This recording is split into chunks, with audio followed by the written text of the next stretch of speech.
पहले ज्योतिर्लिंग है सोमनाथ। कथा ध्यान से सुनना, कुछ देर के लिए अब थोड़ा मन लगा करके बैठ जाओ और इस द्वादश ज्योतिर्लिंग की यात्रा को सुन लो। अगर भाव से सुन लोगे तो मैं कहता हूं आपका द्वादश ज्योतिर्लिंग यात्रा का पूरा फल प्राप्त हो जाएगा। सोमनाथ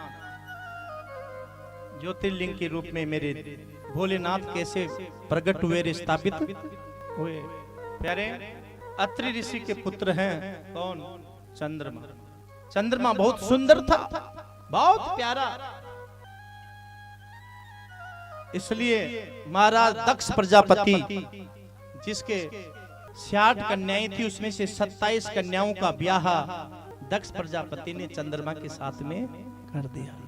उन कन्याओं में दक्ष की बेटियों में रोहिणी सबसे बड़ी बेटी थी, वो बहुत सुंदर थी।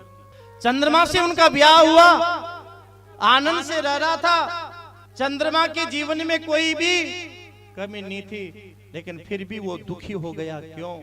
क्योंकि वो चंद्रमा रोहिणी से अधिक प्रेम करता था और वो 26 जो थी ना उनसे प्रेम कम करता था। कम तो क्या, देखना भी पसंद नहीं करता था।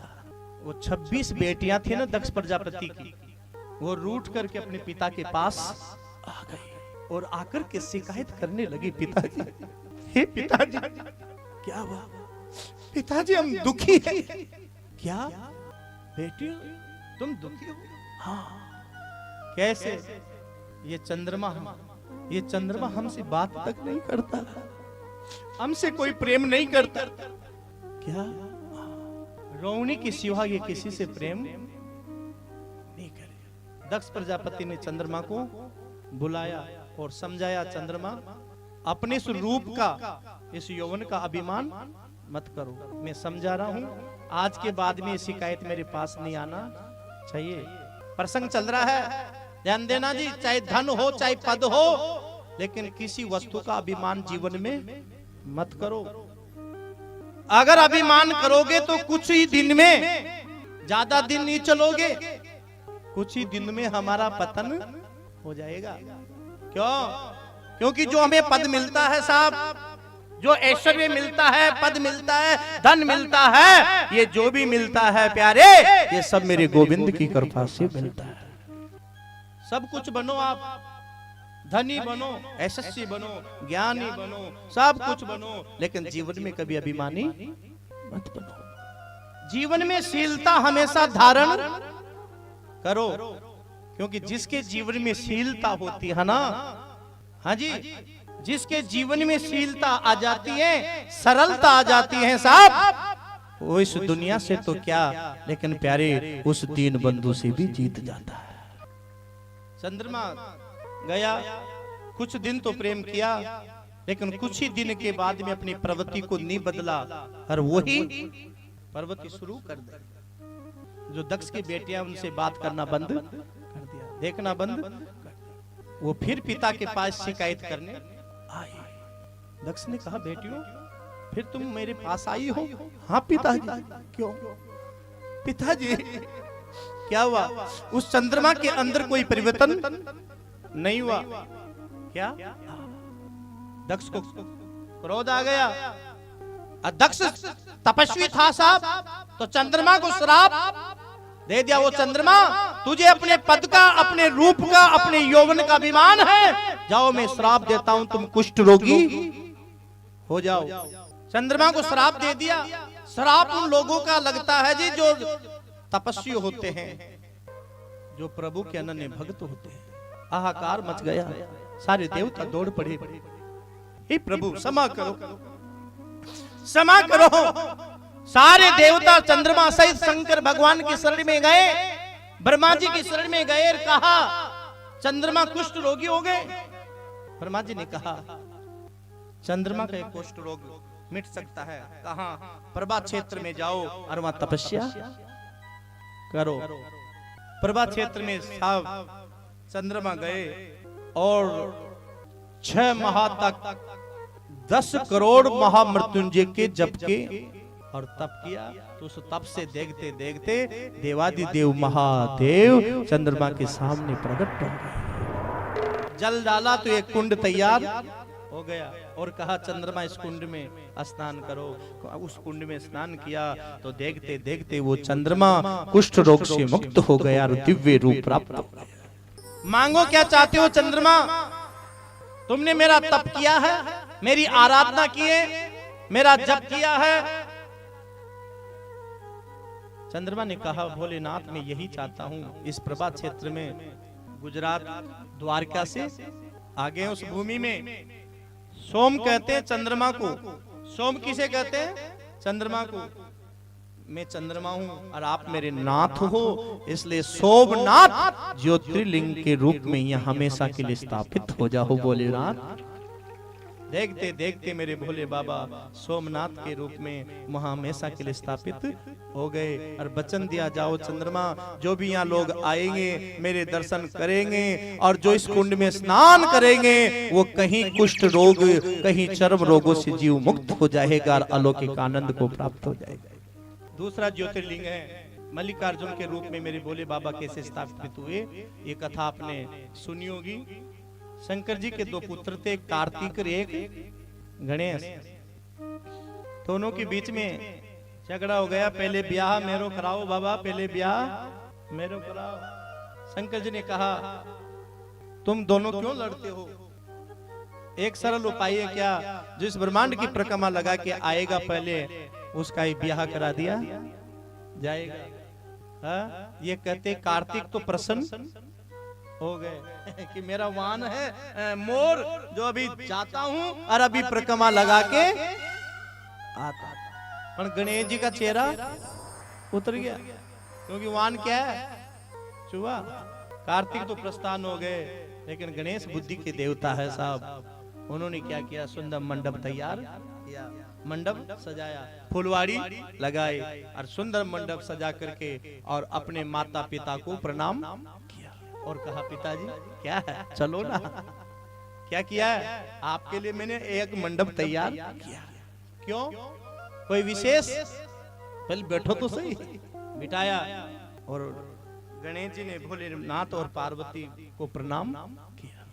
प्रणाम करके परिक्रमा लगाई, फिर प्रणाम किया, फिर परिक्रमा लगाई, फिर प्रणाम। शंकर भगवान बोले क्या कर रहे हो?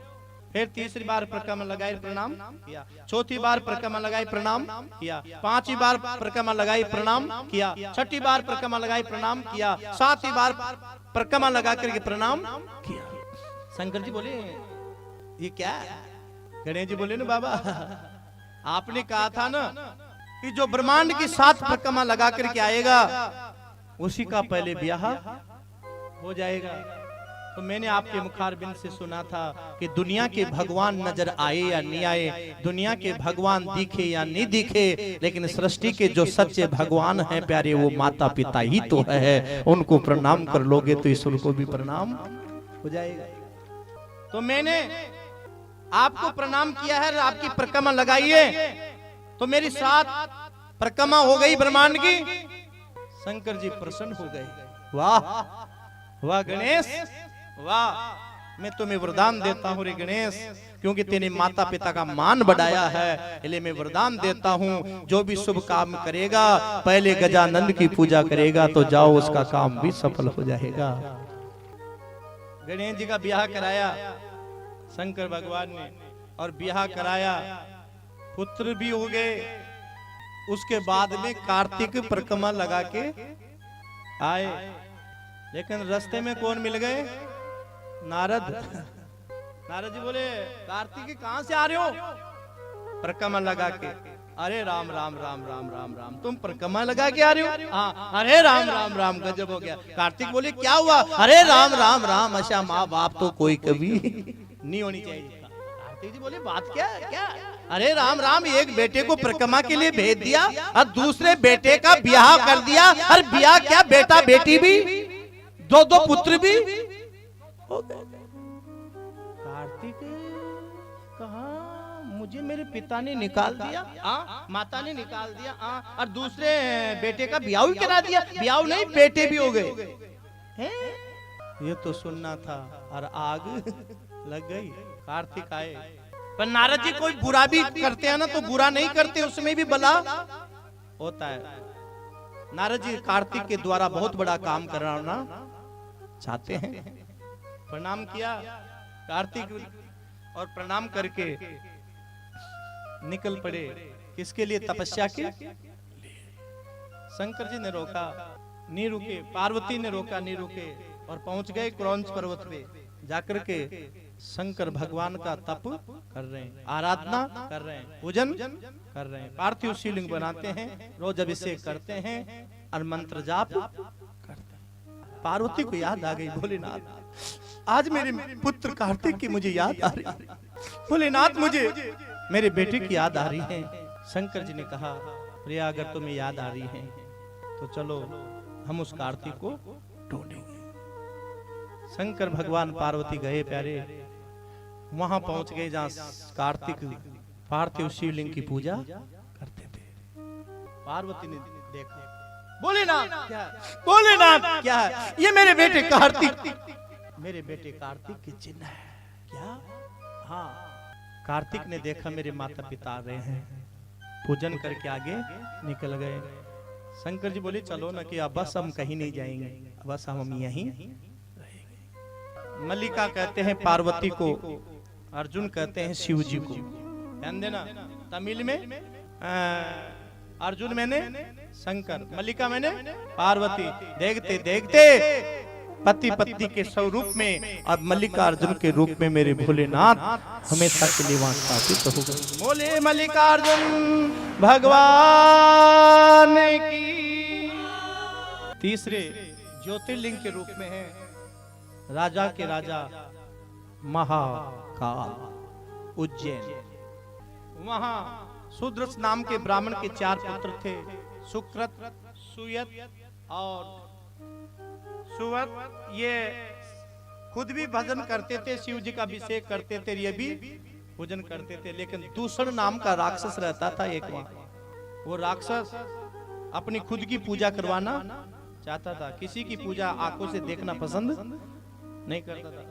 वो आया, चारों भाई पूजा कर रहे थे पार्थिव शिवलिंग की, लेकिन प्यारे दूषण नाम का राक्षस आया, चारों भैया पूजन करते हुए दिखाई दिए तो देखा नहीं गया और टूट पड़ा।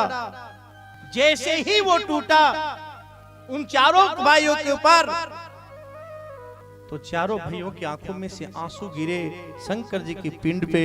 तो देखते देखते मेरे भोलेनाथ प्रकट हो गए और त्रिशूल लेकर के और दूषण का वाप कर दिया। शंकर भगवान ने कहा, मांगो क्या चाहते हो? हे भोलेनाथ, हम कुछ नहीं चाहते, ये राक्षस हमारा काल बन करके आया था, इस आपने हमें इस काल से बचाया, इसलिए आप महाकाल के रूप में यहाँ अविंतकापुरी में स्थापित हो जाओ हमेशा के लिए।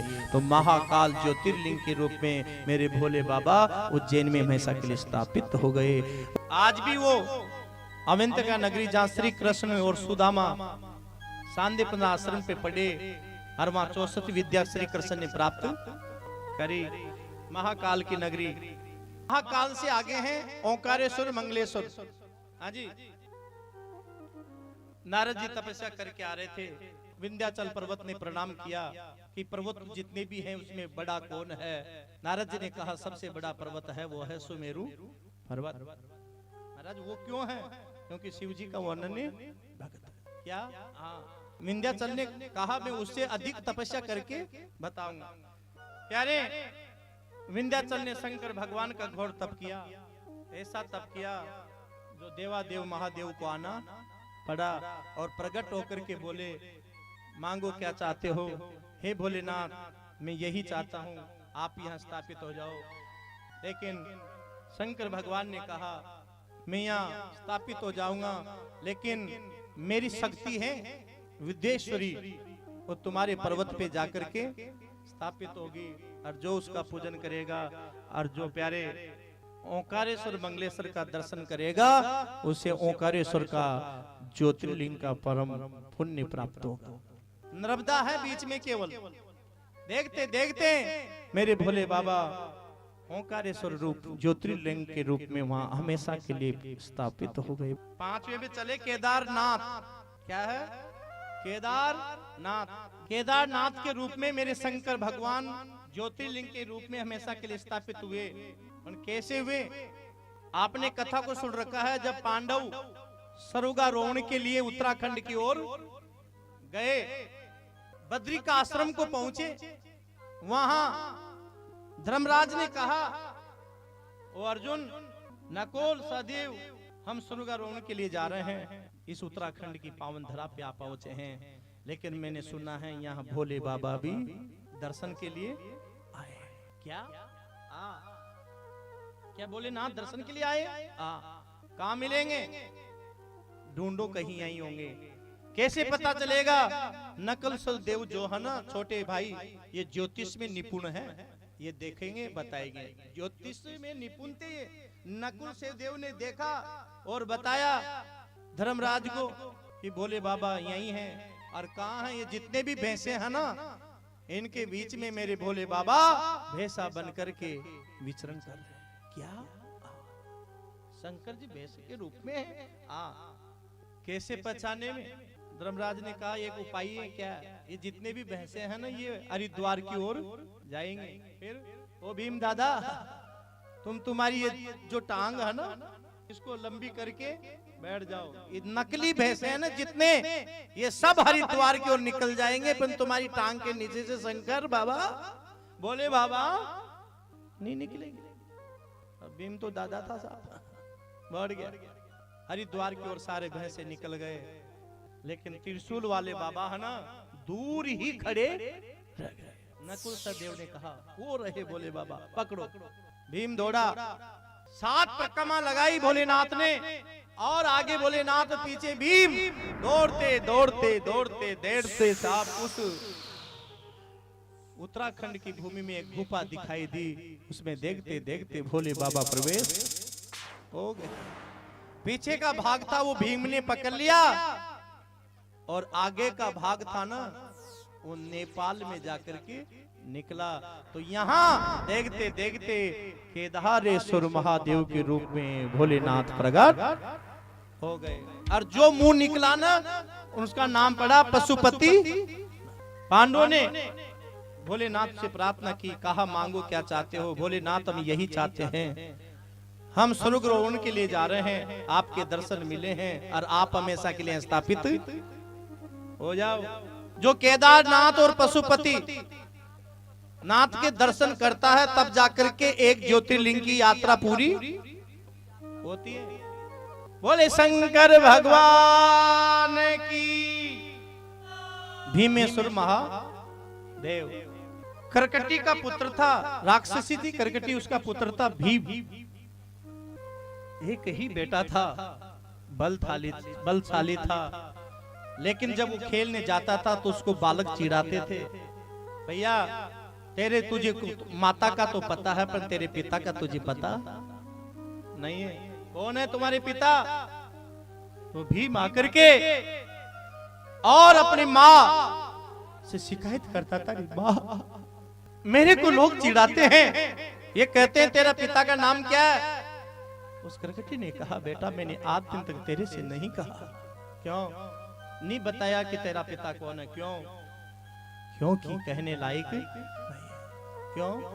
क्योंकि रावण का भाई था कुंभकर्ण, जो वो जंगल में आया था, लेकिन उसकी मेरे ऊपर दृष्टि गिरी में गर्भवती हो गई। फिर मैंने किसी से भी नहीं कहा। और मां क्या हुआ फिर मेरे पिता का? बोलो क्या हुआ मां? उस तुम्हारे पिता कुंभकर्ण को देवताओं के भगवान राम ने मार दिया। क्या? ये तो कहना था।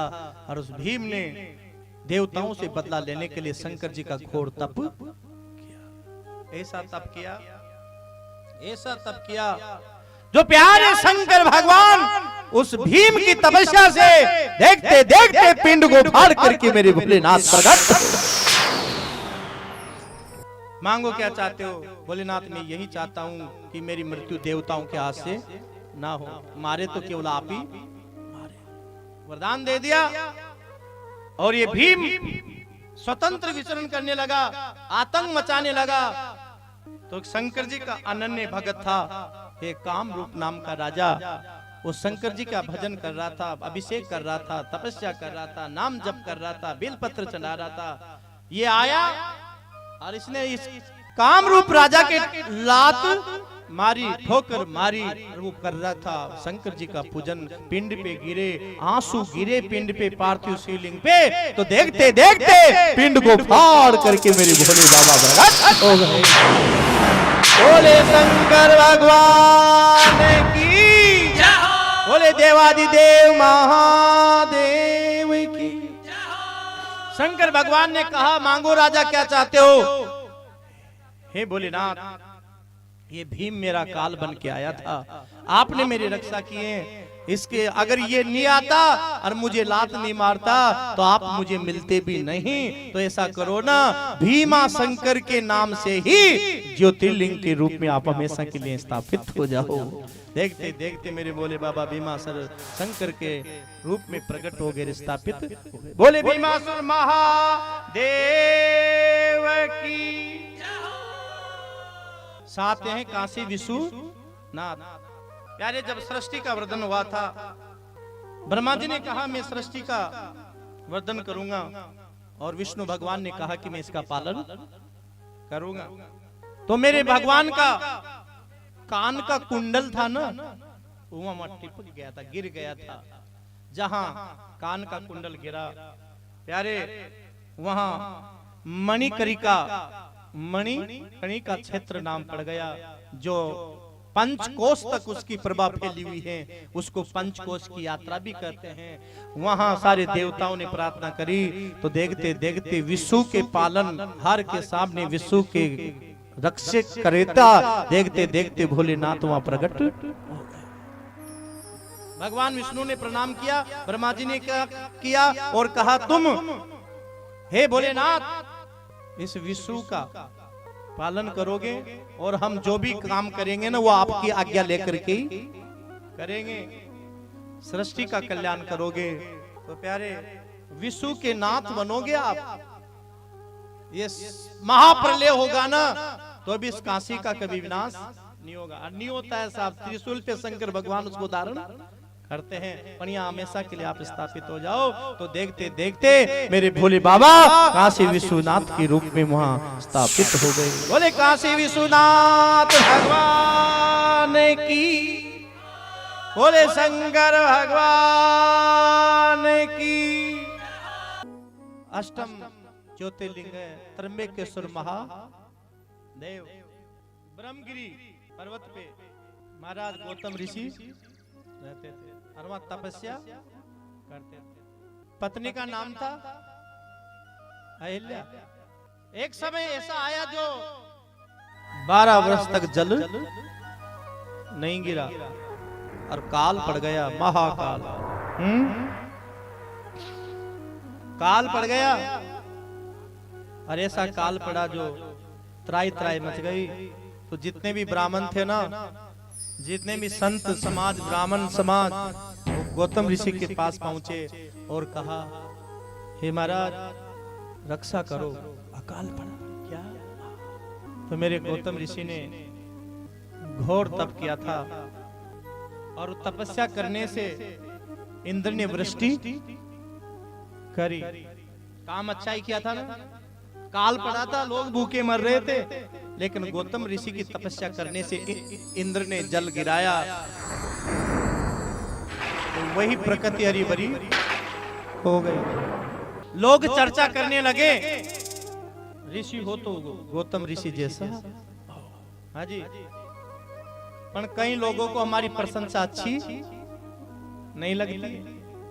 सब नारियां प्रशंसा की थी कि पति होना अहिल्या जैसा हो साहब, जिसके पति ने प्रकृति को हरा भरा कर दिया। लोगों की ईर्ष्या हो गई, लोग जलने लगे। उन ब्राह्मणों ने क्या किया, गणेश जी का तप किया। कुछ ही दिनों के बाद में गणेश जी प्रकट हो गए, कहा मांगो क्या चाहते हो। कि हम यही चाहते हैं, हे महाराज आप है ना जो गाय बनकर के गौतम ऋषि के आश्रम पे जाओ और उसके आश्रम पे जाना, और वो आपको छुएगा और मर जाओगे तो गौ हत्या का पाप लग जाएगा। हम इसको देखना नहीं चाहते क्योंकि इसकी प्रशंसा इतनी हो रही है। गणेश जी बोले ऐसा नहीं करूंगा। नहीं नहीं करना पड़ेगा क्योंकि हमने आपका तप किया। गणेश जी को नहीं जाना चाहिए पर गए साहब और गाय बनकर के उस आश्रम पे घूम रहे हैं। शिष्य लोग दौड़े, गुरुदेव क्या है, गुरुदेव क्या है, आपके आश्रम पे गाय है और हमारी हरी भरी जो हरियाली है ना उसको वो विध्वंस कर दिया। गौतम ऋषि आए, प्रणाम किया, हे गौ माता तुम्हें प्रणाम है, तुम्हें प्रणाम है। ऐसे सलक उठाई थी और छुआई था, इसमें से वो नीचे गिर गई और प्राण निकल गए। इतने में जो लोग थे ना जो ईर्ष्या करते थे उन्होंने चिल्लाना शुरू कर दिया, गौतम ऋषि हत्यारा, गौतम ऋषि हत्यारा, निकालो ये हत्यारा, हत्यारा, हत्यारा। तो कहते हैं साहब गौतम ऋषि को डंडे मार करके वहां से निकाल दिया। अरे जिसने जल बरसाया था तपस्या करके, हाँ भूखे मर रहे थे लोग, उनके लिए अच्छा किया था। अपनी ये दुनिया साफ ध्यान देना जी, जो हमारे लिए अच्छा करता है ना हम उसी को ही गिराने का काम करते हैं। गौतम ऋषि रोते हुए जा रहे और प्यारे वहीं जहाँ पहले तपस्या की थी ना ब्रह्मगिरी पहाड़ पे, वहीं जाकर के फिर वापस तपस्या करी। ऐसा तप किया, ऐसा तप किया, ऐसा तप किया। देखते देखते देवादिदेव महादेव गौतम ऋषि के सामने प्रकट हो गए। बोले शंकर भगवान की। गंगा में जल छिपा के रखा था भोलेनाथ ने, उसको नीचे डाला तो देखते देखते गोदावरी मैया प्रकट हो गई। मांगो क्या चाहते हो गौतम ऋषि। गौतम ऋषि ने कहा, बोले बाबा आप यहीं स्थापित हो जाओ और आप ही नहीं गोदावरी भी। शंकर जी बोले तुम भी यहीं रहोगे। तो ध्यान देना, एक तो शंकर भगवान, एक गौतम ऋषि और एक गोदावरी, तो तीनों का समावेश है। देखते देखते कितने हो गए? 3। तो देखते देखते त्र्यंबकेश्वर महादेव के रूप में मेरे भोलेनाथ वो ज्योतिर्लिंग में स्थापित हो गए। बोले त्र्यंबकेश्वर महादेव की। जिन्हें गौ हत्या का पाप लगता है, जीव हत्या का, तो जो त्र्यंबकेश्वर महादेव के जाते हैं दर्शन करते हैं साहब, वो पाप वहां भस्म हो जाता है। चलते हैं वेदनाथ। एक बार रावण कैलाश में आया था, मत वाला होता हुआ है, तो रावण ने क्या किया, उस कैलाश पर्वत को ही उठा लिया। पार्वती डोल गई। भोलेनाथ क्या है? भोलेनाथ ये भूकंप कैसे आ गया? भूकंप। शंकर जी बोले भूकंप नहीं आया, चेला आया। नहीं भूकंप। शंकर जी बोले कह दिया ने मेरा चेला आया। चेला और भूकंप कहाँ है? देखो वो आ गया, रावण आ गया। मांगो रावण क्या चाहते हो? बोले बाबा मैं यही चाहता हूँ, यहाँ कौन चल के आवे रोजाना दर्शन करने, याद आती है यहाँ आना पड़ता है, क्यों न मेरे लंका में तुम्हें ले चलो। शंकर जी बोले नहीं नहीं नहीं, नहीं हम लंका नहीं जाएंगे। कहते हैं रावण ने अपने शीश काट काट के शिव जी के चरणों में चढ़ा। शंकर जी बोले ठहरो ठहरो ठहरो, क्या है चलेंगे, पर तुम ले जाओगे? क्यों नहीं, जब हम कैलाश को उठा सकते हैं तो। बोले बाबा आप को नहीं उठा सकते। शंकर जी बोले ले चलो, पर एक शर्त है। रावण क्या? ओ चेला एक शर्त है। क्या? जहां हमें रख दोगे ना जिस जगह पे, फिर वहां से हम उठेंगे नहीं, वहां स्थापित हो जाएंगे, इसलिए कहीं रखना मत। हाजी मंजूर है। रावण शंकर भगवान को उठा के ले जा रहा था। विष्णु भगवान ने सोचा अगर भोले बाबा उस लंका में अगर स्थापित हो जाएंगे तो लंका का विनाश कैसे होगा, इन राक्षसों का मरण कैसे होगा, लंका का भस्म कैसे होगा। तो ब्राह्मण बन के आ गए, प्रणाम किया। रावण ने कहा तुम कौन हो और तुम कौन? मैं लंकेश। क्या चाहते हो? ठहरो ठहरो, जाने लगे भगवान। क्या है? मेरे लघु शंका आ रही है, थोड़ा इसको ले लो ना। रावण ने कहा देख रावण ऐसा है, मैं कुछ देर के लिए धारण तो कर लूंगा पर जल्दी आना। लघु शंका करने रावण पहुंचा। अब भगवान ने लघु शंका बढ़ा दी। इधर कह रहे हैं रावण रावण रावण रावण। अब बोले भी नहीं, क्योंकि ब्राह्मण के जब जनेऊ कान पे होती है ना, ये कुटिया है ब्रह्मा जी की, तब तक वो बोलता भी नहीं है। अब बोले भी कैसे, रावण रावण रावण ये कहते कहते देखते देखते भोलेनाथ की उस पिंड को वहीं रख दिया। रावण आया, आचमन करके पहुंचा। शंकर जी बोले अब उठाने लगा, अब नहीं उठेंगे तो अब नहीं उठेंगे। रावण ने कहा तो फिर नहीं उठेंगे तो अब वापस जाने भी नहीं दूंगा, यहीं स्थापित हो जाओ। देखते देखते भोलेनाथ वहां स्थापित हो गए। क्या नाम है मेरा? रावण ने कहा हे भोलेनाथ, आप संसार के वेदों के वेद हो, क्योंकि मैंने माथे काट काट के आपके चरणों में चढ़ा दिए थे, लेकिन आपने मेरे माथों का ऑपरेशन किया। सबसे बड़े डॉक्टर आप हो, वेद आप हो, इसलिए भोलेनाथ, हे भोलेनाथ, वेदनाथ ज्योतिर्लिंग के रूप में आप यहाँ हमेशा स्थापित हो जाओ। बोले वेदनाथ ज्योतिर्लिंग भगवान की। नागेश्वर महादेव दो पति पत्नी वहां रहते थे साहब। एक दिन सुप्रिय नाम का राजा नाव में बैठ करके यात्रा जा रहा था, लेकिन दारुक राक्षस था साहब। उसने देखा आनंद आएगा इस नाव को डुबो दूं, उसने डुबाने के लिए दौड़ा और मचकी लगाई। सुप्रिय ने भगवान को पुकारा, भोलेनाथ रक्षा करो, भोलेनाथ रक्षा करो, और अंगुष्ठे में शिवलिंग बना करके जल चढ़ाया। बताया था ना मैंने, शंकर जी की मूर्त नहीं मिले, आपका जल चढ़ाने का नियम है तो ऐसे ये दोनों अंगुलियों के बीच में से अगर ऐसे अंगुष्ठी धारण करके और भोलेनाथ का लिंग मान करके और उस ज्योतिर्लिंग पे जल भी चढ़ जाएगा तो भी भोलेनाथ उस जल को स्वीकार कर लेंगे। देखते देखते प्यारे शंकर भगवान वहां देखते देखते प्रकट हो गए,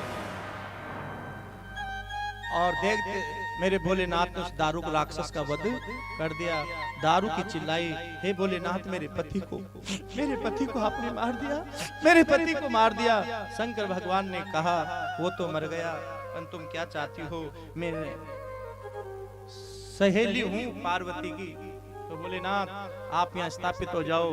किस रूप में? नाग और नागिन के रूप में। देखते देखते मेरे भोले बाबा नागेश्वर महादेव के रूप में प्रकट हो गए और स्थापित हो गए। ध्यान देना, आप मकान बनाते हो पर पूरा नहीं होता, प्लाट लेते हो पर प्लाट लेते हो और जमीन लेते हो पर कर्जा जीवन में चुकता नहीं है, मकान बनता नहीं है, कोई दुकान बनती नहीं है, मकान अधूरा रहता है। तो नागेश्वर जाओ और नाग नागिन का जोड़ा लाओ और मकान का निर्माण करो ना, नींव में रख दो, जाओ काम शुरू होगा। तो पैसा कहां से आएगा पता भी नहीं चलेगा, पर मकान बन करके तैयार।